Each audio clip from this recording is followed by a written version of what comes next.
விஜய் ஹாஸ்பிட்டலுக்கு போய் பார்த்தா மட்டும் அங்கே மறுபடியும் கூட்டம் வருமே, அதை யார் தடுக்கிறது? மறுபடியும் ஏதாவது அசம்பாவிதம் ஏற்பட்டால் அதுக்கு யார் பொறுப்பு? அப்படின்னு விஜய்க்கு ஆதரவானவர்கள் பேசுகிறத பார்க்க முடியுது. கரெக்டு தான். இப்போ விஜயெல்லாம் யாரும் ஆஸ்பத்திரிக்கெலாம் போக சொல்ல. விஜய் சார்பாக, அதாவது தமிழக வெற்றி கழகத்திலேருந்து யாராவது போக வேண்டியதானே?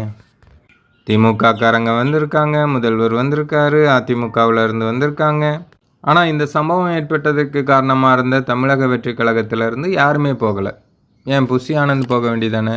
இல்லை ஆதவ அர்ஜுனா போக வேண்டியதானே? இல்லை நிர்மல்குமார் தான் போக வேண்டியதானே?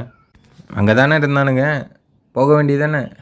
விஜயுமே கூட அங்கேயே தங்கிட்டு என்ன நடக்குது என்ன ஏதுங்கிறத ஆட்களை விட்டு பார்த்துட்டு அதன் பிறகு பொறுமையாக அங்கே வந்திருக்கலாம். அவசரமாக அவர் இங்கே வர வேண்டிய, பனையூருக்கு வர வேண்டிய அவசியம் என்ன இருக்குது?